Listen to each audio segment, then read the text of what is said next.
G'day folks, and thank you for watching Photography for Lardheads. I'm Robbie Alexander and I'm a lardhead. Seriously folks, today's video is all about the light meter. I'm just going to give you a brief overview as to why your camera has a light meter on it. I'm not going to go too far into detail. I'm not going to talk about the things that we need to change and to adjust the light meter and why we have different light meter readings for different scenarios. I just want to explain to you why there is a light meter and how it actually functions. And then in videos down the line, I'll go more in depth as to the different specific uses and requirements for adjusting the light meter to suit certain conditions. So stay tuned for those videos coming out, but for today, just enjoy this short video about the light meter and why your camera actually has a light meter on it. And thank you for watching Photography for Lardheads, and just remember that I am the biggest lardhead of them all.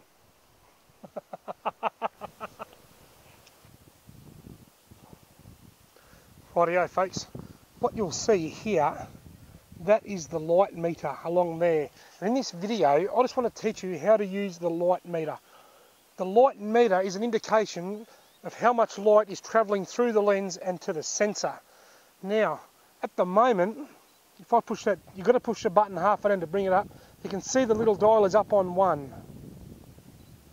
Now I can move that up to 2 or down to minus 1 and minus 3. But what does all that mean? This light meter here gives you an indication on how accurate the exposure is going to be. Right there, the light meter is in the middle, see? So when I take that photo, I should get a perfectly or well exposed photo. As the sun comes over, as the cloud goes beyond the sun and it gets darker, you can see the light meter's moving around a little bit. The sun's just coming back out, so now I've got to change it again. Yeah, it's in the middle. Let's take a photo. It's a well exposed photo.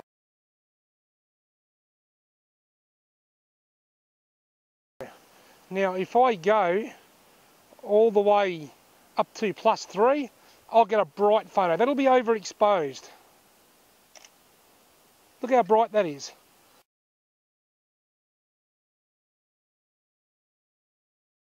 Now if I go all the way down here to -3, that will underexpose it and I'll get a really dark photo.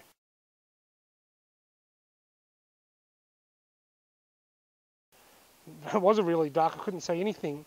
If I bring it up to say -1, it'll be viewable, but it will be dark. So you can see that there is quite a dark photo. Now I can do this in live view, and the beauty of some of these modern cameras, and this one here is a Canon 7D, you can see now the light meter is down here. Now that light meter is viewable through the eye. If you are holding your camera up to your eye and looking through there, you can see the light meter, but you don't get a preview like you do with live view. So if I change that now, I can actually see what's going to happen. Down here, there's my light meter. I'll make it brighter, brighter, brighter, brighter, and darker, darker, darker, darker. So basically, the light meter, if that's in the centre, that's going to give you the correct exposure.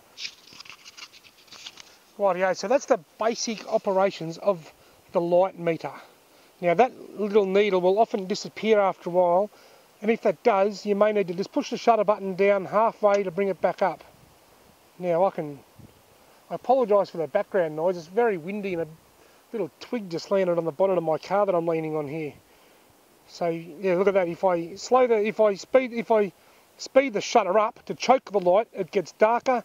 If I slow the shutter down to let more light in, it gets brighter. Rule of thumb, if you're shooting in manual, you need to try and put that light meter there in the centre, which I've done just there.